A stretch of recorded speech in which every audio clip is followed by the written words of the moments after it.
It really feels like things are starting to heat up for the Raiders, doesn't it? Every time it seems like this team is finally putting the pieces together, something new comes up that could have a huge impact on where this franchise is headed. And today is one of those days where Raider Nation has a lot to pay attention to. We've got two major Raiders stories that every fan needs to hear. One of them could tell us a lot about who is about to face the biggest pressure inside this organization heading into the season. The other could reveal moves that might still be coming before training camp even begins. Trust me, both of these stories could shape what this team looks like when Week 1 arrives.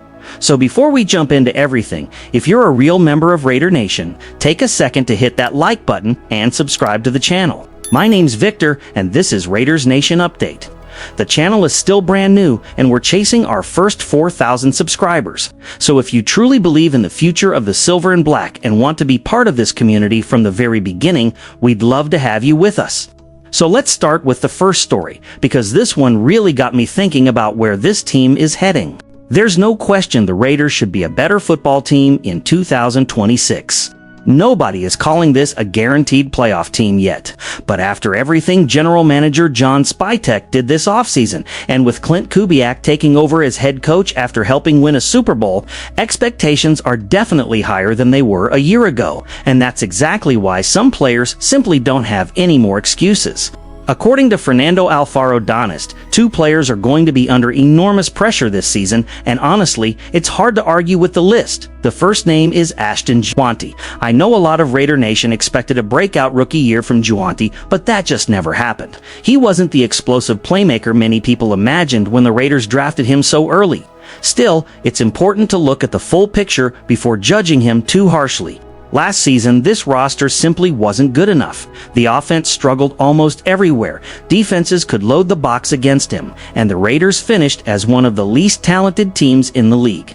Under those circumstances, it's not shocking that Jeanty failed to reach 1,000 rushing yards. But now the situation is completely different. The front office brought in Klint Kubiak, one of the brightest offensive minds in football, hoping his system can finally unlock this offense. Then they made another massive move by acquiring Tyler Linderbaum and making him the highest-paid interior offensive lineman in NFL history. That's a huge commitment to improving the running game. When you add better coaching, a stronger offensive line, and more talent around the offense, expectations naturally rise. That's why this season feels so important for Ashton Jeanty. The article makes a strong point. The Raiders invested heavily in him because they believed he could transform this rushing attack for years to come. If he struggles again and still looks inefficient despite all these improvements around him, people inside and outside the organization are going to start asking difficult questions going into his third season. Personally, I still believe Jeanty deserves this opportunity. Running backs depend so much on blocking, play design, and offensive balance. Last year, he didn't exactly have those advantages. Now there's a real chance to show everyone why the Raiders believed in him.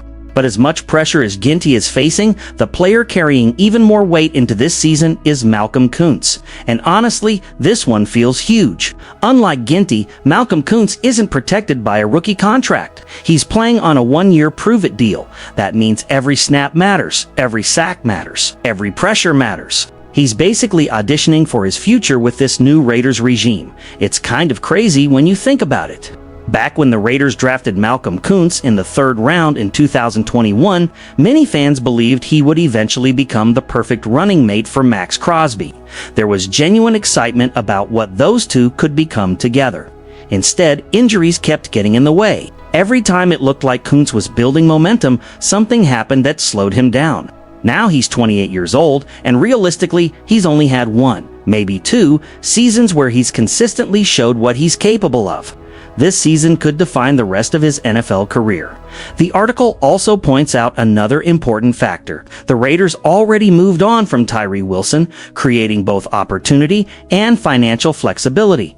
If Malcolm Koonce plays well, that money could very easily be redirected toward keeping him in Las Vegas. If he doesn't, the organization may decide it's time to move in another direction. There's another interesting layer to all of this. The report mentions that the Raiders appear to be getting closer to a future where Max Crosby could eventually be traded away. If that happens, the entire defensive line changes overnight, and Koonce would have an even bigger opportunity to establish himself as one of the leaders of that unit. That's a lot of pressure for one season.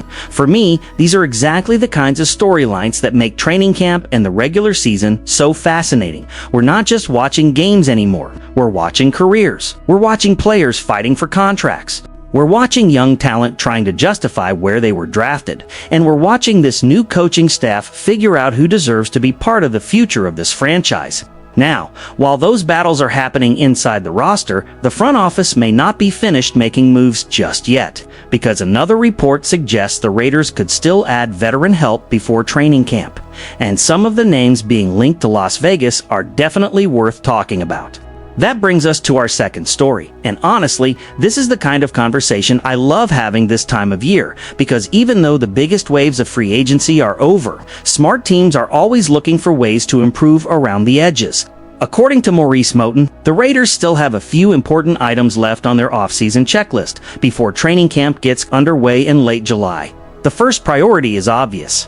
General Manager John Spytek still needs to get first-round quarterback Fernando Mendoza and fourth-round cornerback Jermid McCoy under contract. Those rookie deals have to get done before everyone reports, and there's really no reason to expect major drama there. But once those contracts are taken care of, the Raiders are still sitting on about $23.6 million in available salary cap space, according to Over the Cap. That gives Spytek some flexibility. Not necessarily to chase another superstar, but to find experienced veterans who can provide insurance, add competition, and strengthen positions that still have question marks. The first veteran mentioned is cornerback Rasul Douglas. Honestly, this one makes a lot of sense. Even if Jermid McCoy signs his rookie contract before training camp, there's still concern surrounding his health. The Raiders managed his workload throughout the spring because of a degenerative knee issue. Now, Vincent Bonsignori of the California Post reported that McCoy is expected to be a full participant when training camp begins, which is definitely encouraging. But being healthy enough to practice doesn't automatically mean he's ready to earn a starting job right away. At the same time, second-year corner Darian Porter is still trying to prove he can lock down one of the outside spots. That's where Rasul Douglas becomes interesting. He's healthy, he's experienced. Since 2020, he's been a primary starter for the Carolina Panthers, the Green Bay Packers, the Buffalo Bills, and the Miami Dolphins. Last season with Miami, he recorded 13 pass breakups and 2 interceptions, while allowing a passer rating of just 73 when targeted. Those are solid numbers. If McCoy needs more time, or if Darian Porter struggles during camp, Douglas could step in immediately as the starting corner opposite Eric Stokes without the Raiders having to completely change their defensive plans. The second name is offensive tackle Kendall Lamb. Now this one is less about replacing somebody and more about creating competition. DJ Glaze is currently expected to start at right tackle, but if we're being honest, last season wasn't good enough. According to Pro Football Focus, Glaze allowed 48 pressures and 10 sacks, both among the worst numbers on the roster. Some of that certainly falls on the previous coaching staff, but at the same time, no new coaching staff should simply hand someone a starting job without making them earn it. That's why Kendall Lamb could be a smart, inexpensive addition. He's entering his 11th NFL season and has experience playing both left tackle and right tackle. Even though he didn't play a huge number of snaps last year with the Miami Dolphins, he didn't allow a single sack over 336 pass-blocking snaps. Imagine how valuable that experience could be. Either he pushes DJ Glaze to become a better player, or he becomes a dependable swing tackle if third-round rookie Charles Grant isn't quite ready for that role. Either outcome helps the Raiders. Finally, the third name on the list is safety Taylor Rapp. This might actually be my favorite suggestion. The Raiders drafted Trayden Stukes in the 2nd round and Dalton Johnson in the 5th round out of Arizona. Both players have versatility. They've lined up at safety, they've played in the slot. They've spent plenty of time near the line of scrimmage, but neither has extensive experience as a true deep free safety. According to Pro Football Focus, Stukes logged only 39 snaps at free safety during college, while Johnson played 362 snaps there. They're talented, but they're still developing. Meanwhile, last season wasn't exactly reassuring from the current veterans. Jeremy Chin and Isaiah Polamo combined to allow 10 touchdown passes in coverage, and both surrendered. Passer ratings above 120 when targeted. Those numbers simply have to improve. Taylor Rapp could help solve that problem. Even though he battled a knee injury before the Buffalo Bills placed him on injured reserve last October, he still allowed only a 78.6 passer rating in coverage. He's played more than 2,200 snaps as a free safety during his NFL career and has consistently shown he can patrol the deep middle of the field.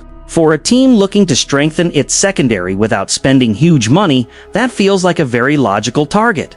Overall, I think what stands out about this report is the mindset.